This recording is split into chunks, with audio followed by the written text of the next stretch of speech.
The Starfire Dominion limped through space like a wounded giant, its hull scarred with plasma burns and its shield generators cycling through emergency repairs that sounded like mechanical death rattles. Kyle Morrison pressed his face against the porthole of Repair Bay 7 and watched debris from the battle drift past, twisted metal that had once been ships, now reduced to expensive space junk.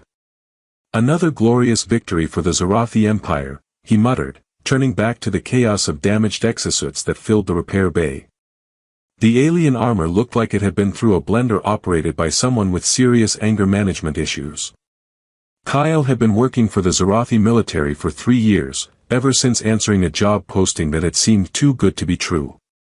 Combat engineer needed, it had read, species irrelevant, creativity essential.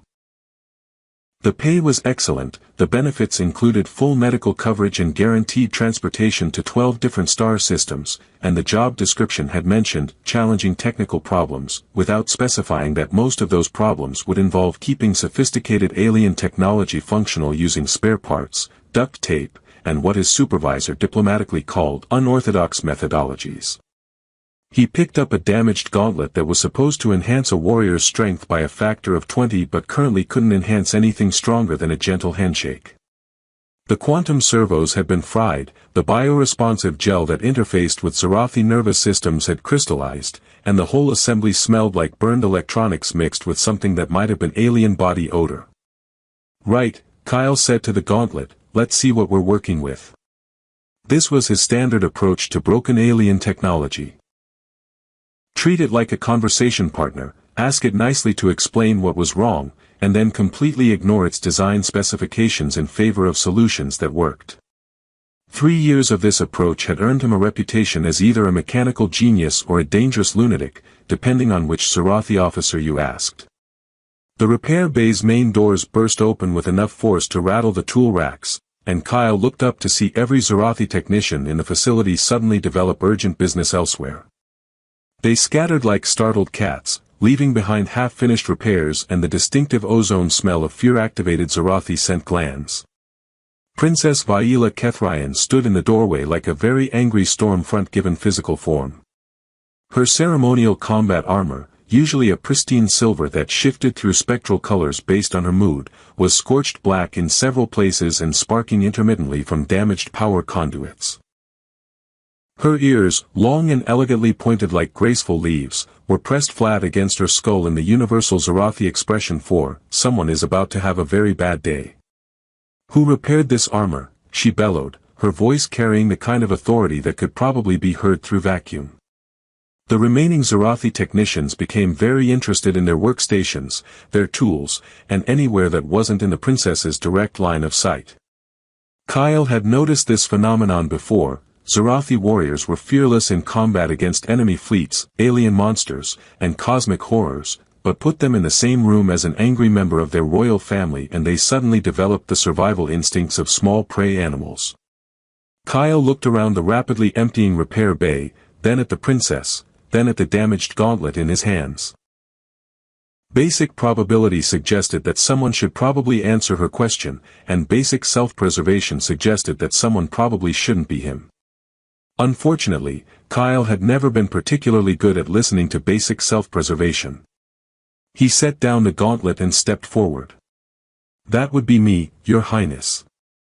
The princess's gaze snapped to him with the intensity of a targeting laser, and Kyle experienced the peculiar sensation of being thoroughly examined by someone who could probably kill him in at least 15 different ways before he finished saying, "Wait, let me explain."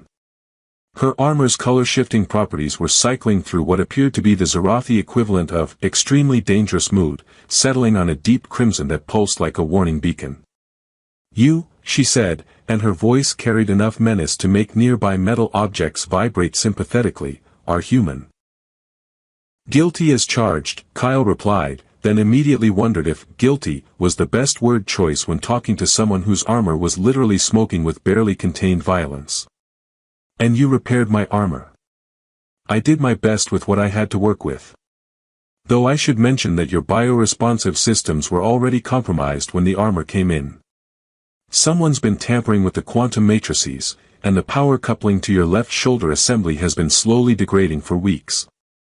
Princess Vaila stepped closer, and Kyle noticed that despite the intimidating presence and the smoking armor, she was actually quite beautiful in the way that dangerous things often were.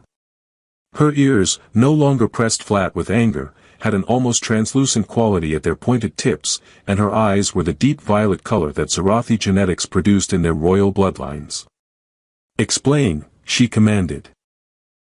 Kyle gestured to a portable diagnostic unit he'd cobbled together from 3 different incompatible systems. "Your armor's not just battle-damaged, it's been sabotaged. Someone introduced a viral program into the bioresponsive gel matrix, designed to cause cascading failures under stress. It's subtle, the kind of thing that would look like equipment failure rather than deliberate sabotage. That's impossible. Zarathi armor systems are incorruptible. With respect, Your Highness, any system designed by intelligent beings can be compromised by other intelligent beings. It's sort of a universal constant, like gravity or the fact that military coffee tastes terrible regardless of species." She stared at him for a long moment, and Kyle began to wonder if his tendency to use humor in tense situations was about to get him executed for treason. Then, unexpectedly, one corner of her mouth twitched upward. "Show me," she said. Kyle led her to his makeshift workstation, where he'd been analyzing the armor's damaged components. "Here, look at this power relay. See how the crystalline matrix has been altered? It's been done gradually, over time, so the changes wouldn't trigger automatic diagnostics. But the cumulative effect would be catastrophic system failure at the worst possible moment." The princess leaned closer, studying the diagnostic readouts with the focused attention of someone who understood exactly how close she'd come to dying. Her proximity made Kyle acutely aware that she smelled like ozone and something floral that was probably some kind of Zarathi pheromone. "How did you detect this when our own technicians could not?" Kyle shrugged. "Different perspective, maybe. Human engineering philosophy tends to assume that everything will eventually break down, usually at the most inconvenient time possible. So we design systems with that in mind, and we develop a suspicious attitude toward anything that fails in convenient ways. You assume failure. We plan for failure. There's a difference. Zarathi technology is incredible, elegant, efficient, beautiful. But it's designed by people who expect their systems to work perfectly. Human technology is designed by people who expect everything to break, catch fire, and probably explode at least once before lunch." The princess was quiet for a moment, processing this information. "And you believe you can repair my armor using these pessimistic principles?" "I can try. Fair warning though, my methods aren't exactly traditional. I'll probably have to bypass some of your bioresponsive systems and replace them with purely mechanical alternatives. It won't be as elegant as the original design, but it should be significantly harder to sabotage." "Do it," she said without hesitation. Kyle blinked. "Just like that? No consultation with your military engineers? No formal approval process?" "Engineer Morrison," she said, and he was surprised she knew his name. "Someone just tried to kill me using my own equipment. At this point, I'm willing to trust human pessimism over Zarathi elegance." "Well," Kyle said, reaching for his tools, "when you put it like that, how can I refuse?" 16 hours later, Kyle had transformed Repair Bay 7 into what looked like the aftermath of an explosion in a spare parts factory. Components from at least 6 different armor systems were scattered across every available surface, diagnostic cables snaked between workstations like electronic spaghetti, and his improvised testing rig hummed with enough energy to power a small space station. Princess Vaila had remained for the entire process, which Kyle found both flattering and deeply nerve-wracking. Zarathi royalty wasn't exactly known for patience, and watching someone disassemble your life-protecting armor with tools that weren't technically rated for alien technology required a level of trust that bordered on the insane. "Is it supposed to make that noise?" she asked as Kyle's welding torch produced sounds that resembled a mechanical cat having an existential crisis. "Probably not," Kyle admitted, adjusting the plasma flow. "But it's not making the noise that would indicate imminent catastrophic failure, so we're still in the good zone."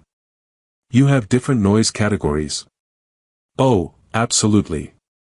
There's normal mechanical groaning, concerning but not immediately dangerous rattling, alarming vibrations that require attention, and run for your life because something is about to explode. This falls somewhere between categories 2 and 3. Vaila's ears twitched with what Kyle had learned to recognize as suppressed amusement. Human engineering philosophy is more complex than I realized. We've had to develop sophisticated classification systems for mechanical disasters. It's a survival trait.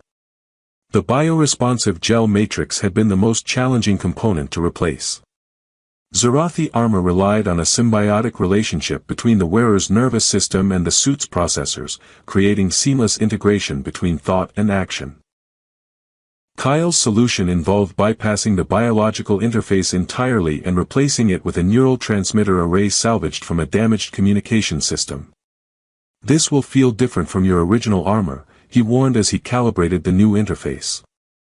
Instead of responding to your emotions directly, it'll read your neural patterns and translate them into mechanical commands. Less intuitive, but significantly harder to hack. And you learn to build neural interfaces where, exactly? Kyle paused in his work. Technically, I didn't. I'm sort of making this up as I go along, based on general engineering principles and optimistic assumptions about electromagnetic compatibility. You're experimenting. On my armor. Using optimistic assumptions. When you put it like that, it sounds irresponsible. Vaila studied his face with the intensity of someone trying to determine if he was brilliantly confident or completely insane. Continue, she said finally. The power coupling replacement required Kyle to essentially rebuild the armor's entire energy distribution network using human components that weren't designed to interface with Zarathi power sources. This involved a great deal of creative rewiring, several minor electrical fires, and at least one moment when Kyle was fairly certain he'd accidentally created a small gravitational anomaly. The good news, he announced after the smoke cleared, is that your armor now has approximately 30% more power efficiency than the original design. And the bad news? The bad news is that I may have accidentally given it the ability to interface with the ship's coffee makers. Vaila blinked. Why would that be a problem? Because every time you activate the strength enhancers, there's a small chance that every beverage dispenser on Deck 12 will simultaneously produce espresso. I'm still working on that bug. You turn my combat armor into a coffee-activated weapon system. Unintentionally. But think of the psychological warfare applications. Despite herself, Princess Vaila laughed, a sound like crystalline bells mixed with distant thunder. You are either the most innovative engineer in the fleet or the most dangerous man alive. Can't I be both? The armor's final assembly took another 8 hours, during which Kyle discovered that Zarathi royalty possessed an unexpected talent for holding tools, passing components, and asking surprisingly insightful questions about human engineering philosophy. Working with her was like having a very intelligent, very attractive assistant who could probably bench press a hovercar. Tell me about Earth, she said as Kyle fine-tuned the neural interface calibrations. What do you want to know? Everything. How did humans develop such chaotic engineering methods? Kyle considered this while testing the armor's mobility servos. Earth is a pretty hostile planet, actually. Earthquakes, hurricanes, volcanoes, ice ages, plagues, wars, reality television. We learned early that any system that couldn't survive complete catastrophe wasn't worth building. So human technology assumes disaster. Human technology embraces disaster. We design things to be reparable with random parts, fixable by people who don't understand how they work, and maintainable under conditions that would make most engineers weep. It's not elegant, but it's practically indestructible. And this philosophy guided your repairs to my armor. Pretty much. Your original armor was a masterpiece of integrated biotechnology. Beautiful, efficient, sophisticated. But sophisticated systems have sophisticated failure modes. I've given you something that's more like human technology, ugly, overbuilt, and stubborn enough to keep working even when half the components are on fire. Vaila was quiet for a moment, processing this. And you believe this approach will protect me from future sabotage attempts? I believe this approach will protect you from sabotage, equipment failure, cosmic radiation, incompetent maintenance crews, and probably asteroid impacts. It might not be pretty, but it'll keep you alive. She touched the armor's chest plate, feeling the slight vibration of human-designed power systems humming beneath Zarathi biosynthetic materials. You have given me armor that reflects your people's spirit. Stubborn and paranoid. Resilient and adaptive. Her violet eyes met his. I am beginning to understand why the Empire values human engineers. Kyle felt heat rising in his cheeks and busied himself with final diagnostic checks. Just doing my job, Your Highness. Yes, she said softly, but you are doing it for me. The armor's status display finally showed all systems nominal, and Kyle stepped back to admire his work. It wasn't beautiful in the traditional Zarathi sense. Too many visible mechanical components, too many backup systems, too many places where human pragmatism had replaced alien elegance. But it was functional, reliable, and about as close to indestructible as anything had a right to be. Want to try it on? The field test came sooner than anyone expected, announced by the ship's emergency klaxons and the distinctive whine of approaching missile lock alarms. Kyle was adjusting the final calibrations on Princess Vaila's armor when the Starfire Dominion shuddered under enemy fire, and suddenly his untested modifications were about to face their baptism by plasma cannon. Rebel Raiders, Vaila announced, reading tactical data from her newly integrated neural interface. 3 cruisers, moving fast. They're targeting our shield generators. Right now. They couldn't wait until we'd finished the warranty period. Human humor is inappropriate during combat situations. Human humor is especially appropriate during combat situations. It's how we cope with the fact that people are trying to kill us. The armor responded to her movements like an extension of her own body, but Kyle could see the slight hesitation as she adapted to the mechanical interfaces replacing her familiar bioresponsive systems. Instead of flowing like liquid metal, the suit moved with the deliberate precision of sophisticated machinery, still fast, still deadly, but undeniably different. How does it feel? He asked as she ran through basic mobility tests. Strange. Powerful, but disconnected. Like wearing someone else's skin. That's normal. The neural transmitters need time to learn your specific brainwave patterns. Give it a few hours and it'll feel more natural. Another explosion rocked the ship, and sparks cascaded from damaged conduits in the repair bay ceiling. Through the viewports, Kyle could see the brilliant flashes of energy weapons exchanging fire with enemy vessels that moved like metal sharks through the darkness. I need to join the defense, Vaila said, testing her arm's range of motion. My squadron will be deploying for counterattack. Wait. Kyle grabbed her armored wrist, surprised by his own audacity. Your armor hasn't been tested under combat conditions. We don't know how the hybrid systems will perform under stress. Then we're about to find out. She started toward the bay's main exit, but Kyle stepped into her path.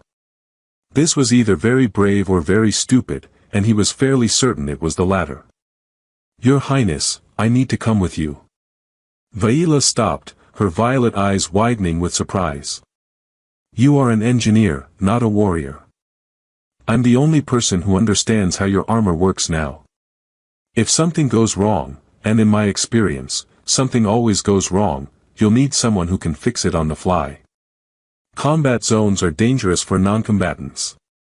Combat zones are dangerous for everyone. But your armor is untested human Zarathi hybrid technology held together with optimistic assumptions and creative welding. Trust me, having the guy who built it nearby is a good insurance policy. Before she could argue further, the bay's communication system crackled to life with the voice of Admiral Thexkar, the fleet's tactical commander. Princess Vaila, report to Fighter Bay 1 immediately. We're launching a counteroffensive against the rebel formation. She touched her comm unit. Acknowledged, Admiral. I'm en route. She looked at Kyle. You may accompany me to the fighter bay. But you will remain aboard this ship. Deal. Fighter Bay 1 was controlled chaos, filled with Zarathi pilots running pre-flight checks on sleek combat vessels that looked more like mechanical art than military hardware. Kyle followed Princess Vaila through the organized mayhem, noting how other warriors gave her a respectful berth. Partly due to her royal status, partly because her modified armor was drawing curious stares from everyone they passed. Is it supposed to glow like that? Asked Squadron Leader Kethvar, indicating the faint blue luminescence emanating from Kyle's jury-rigged power couplings. It's within normal parameters, Kyle said quickly. What are normal parameters for hybrid human technology? Still being determined experimentally. Kethvar looked deeply uncomfortable with this answer, but before he could voice his concerns, the fighter bay's massive doors began opening to reveal the star-filled battleground beyond. Enemy ships moved through the darkness like predatory fish, their weapons painting the void with deadly light. All fighters, launch on my mark, Admiral Thexkar's voice echoed through the bay. Priority targets are their command vessel and primary weapon systems. Princess Vaila, you'll lead the assault wing. Understood, she replied, then turned to Kyle. If your modifications fail. They won't. If they do fail. Then I'll figure out how to fix them. That's what I do. She studied his face for a moment, then reached up and touched his cheek with her gauntlet hand. The gesture was brief, almost unconscious, but several nearby pilots noticed and exchanged meaningful glances. Stay safe, Engineer Morrison. You too, Your Highness. Kyle watched from the observation deck as Princess Vaila's fighter launched into the battle, her modified armor interfacing seamlessly with the spacecraft's control systems. The hybrid neural transmitters he'd installed were working perfectly, translating her thoughts into precise flight maneuvers that would have been impossible with purely mechanical controls. But as the battle intensified, Kyle began noticing problems.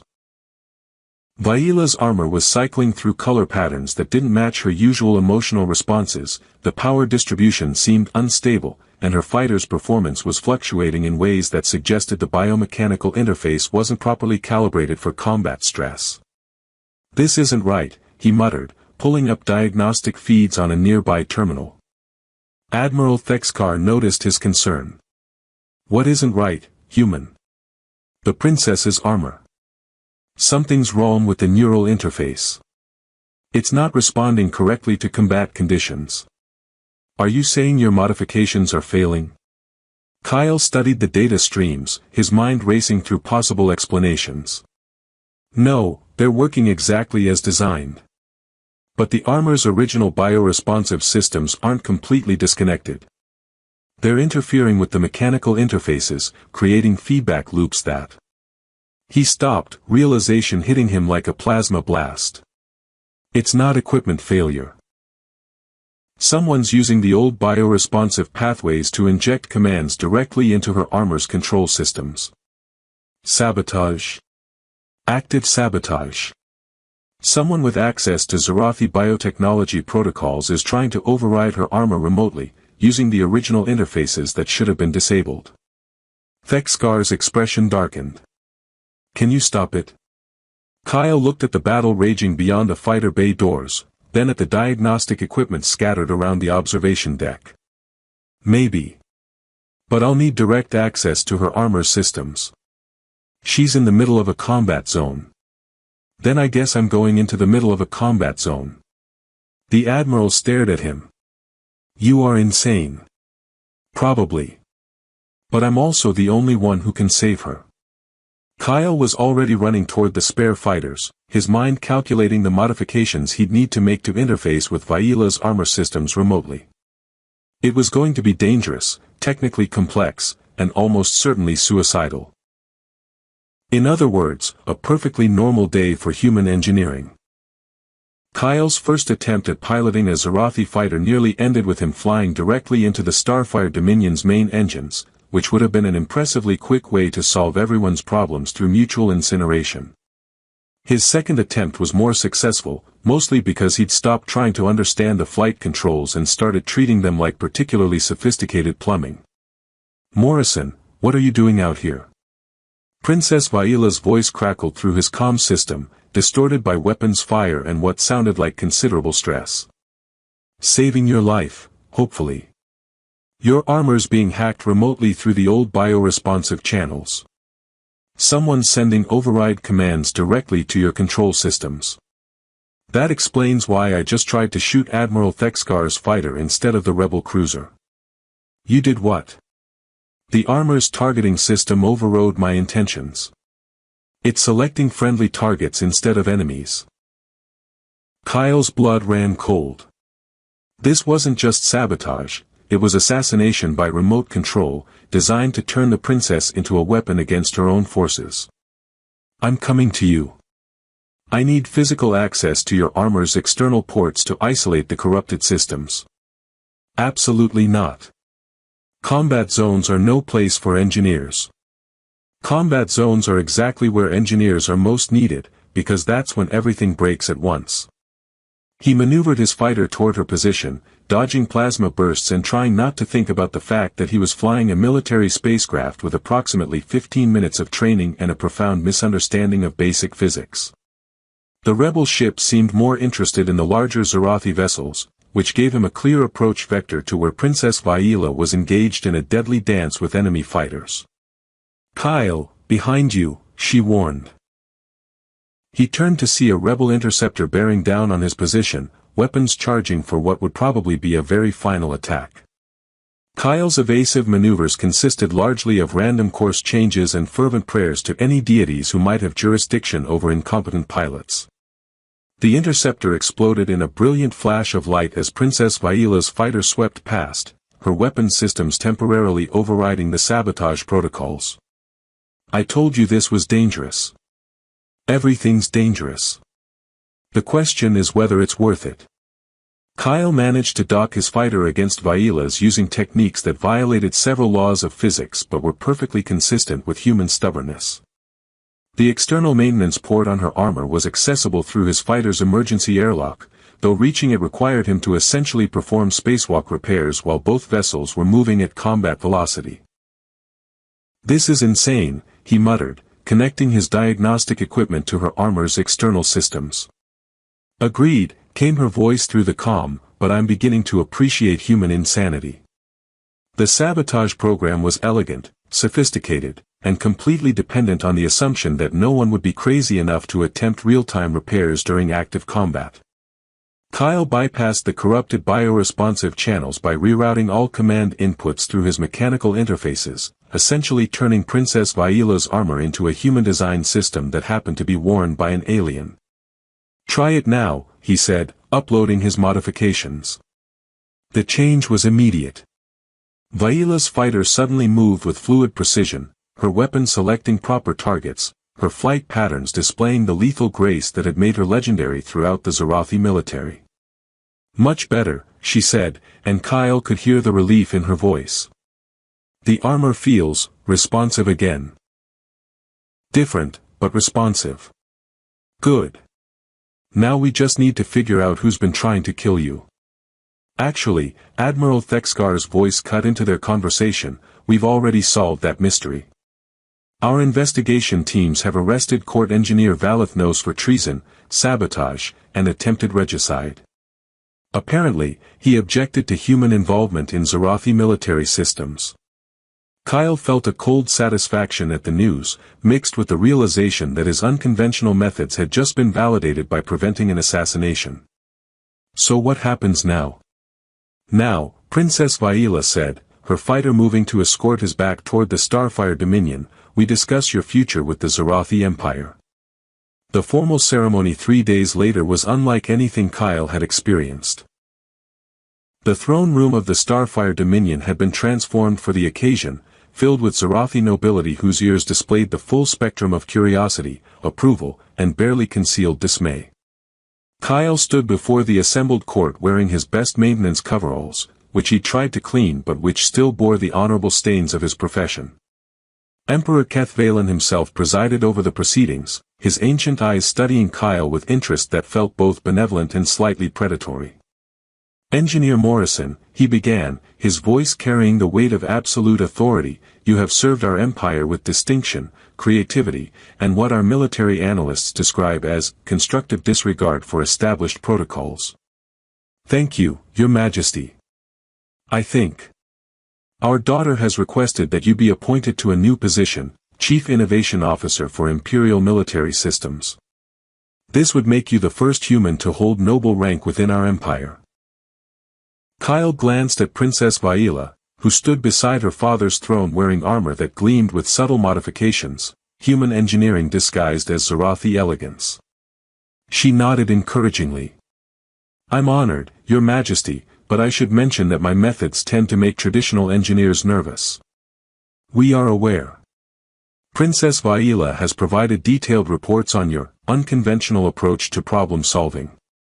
She believes that combining human adaptability with Zarathi precision could revolutionize our military technology. And she's convinced you to let me experiment on Imperial equipment?" Emperor Kethvalen's ears twitched with amusement. "She's convinced me that the engineer who rebuilt her armor and her faith in our systems deserves the opportunity to rebuild our fleet's defensive capabilities." The appointment ceremony involved rituals that Kyle didn't understand but participated in with good humor, including something that appeared to involve blessing his tools with ceremonial oils and formally introducing him to the ship's mechanical spirits. By the end, he held official documents declaring him a noble of the Zarathi Empire and personal advisor to Princess Vaila. "So," he said afterward, as they walked through the ship's corridors toward his new workshop, "what exactly does a Chief Innovation Officer do?" "Whatever you think needs doing," Vaila replied. "You have complete authority to modify, improve, or completely redesign any military system you deem inadequate. That's a lot of responsibility for someone whose previous job involved unclogging moisture extractors. I have confidence in your abilities." "Your confidence is touching and possibly misplaced." They reached Kyle's new workshop, which was approximately 10 times larger than his old repair station and filled with equipment he'd only dreamed of accessing.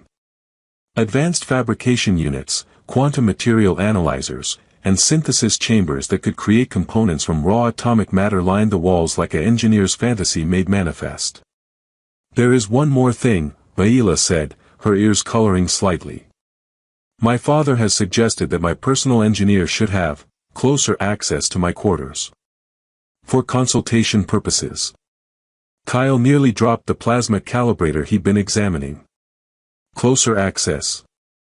Adjacent quarters. Connected by a private passage. For efficiency. Right. Efficiency. They stood in comfortable silence for a moment, surrounded by the gentle hum of advanced technology and the subtle tension of unspoken possibilities.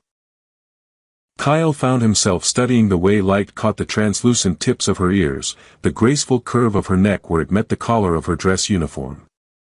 "Kyle," she said softly, "when you stepped forward in the repair bay that first day, why weren't you afraid?" "Who says I wasn't afraid? I was terrified. You looked like you could incinerate me with a stern glance. But you still helped. That's what engineers do. We fix things. Even when we're scared, even when we don't understand the problem completely, even when we're pretty sure we're about to make everything worse." He met her eyes. "Besides, someone needed to answer your question. And now? Now I've learned that sometimes the best repairs happen when you stop following the manual and start following your instincts." Vaila moved closer, her armor's color-shifting properties cycling through shades that Kyle had learned indicated complex emotional states. "You have changed everything for me. My armor, my understanding of engineering, my perception of what humans are capable of. You've changed things for me too. I used to think my job was just fixing broken machinery. Now I realize I was fixing the space between different kinds of intelligence, different ways of seeing problems. Is that what we are? Different ways of seeing? I think we're complementary ways of seeing. Zarathi precision and human adaptability. Traditional excellence and innovative chaos. You keep me grounded, I keep you flexible. She touched his face again, the gesture that had become familiar during their long hours working together. My father chose well when he appointed you. Though I suspect his choice was influenced by certain observations about my preferences. Observations? Zarathi emotional sensitivity extends beyond combat applications. It's difficult to hide feelings from someone who can literally sense emotional resonance. Kyle felt his cheeks warming. So you know that that you care for me beyond professional obligations? Yes. Just as you must know that my interest in human engineering philosophy extends beyond purely technical curiosity. I was wondering about that. You ask a lot of questions about Earth. I am considering whether human-Zarathi cooperation might extend beyond military applications. What kind of cooperation? Instead of answering directly, she activated her armor's external display systems, projecting holographic schematics into the workshop's central space. But these weren't weapon designs or shield configurations, they were architectural plans for living spaces that combined Zarathi organic technology with human mechanical systems.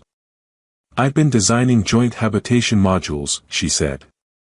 Spaces where our species could live and work together comfortably. Theoretical research, of course. Kyle studied the projections, noting the careful integration of human environmental controls with Zarathi bioresponsive materials. These aren't theoretical. These are blueprints for an actual living space. Perhaps.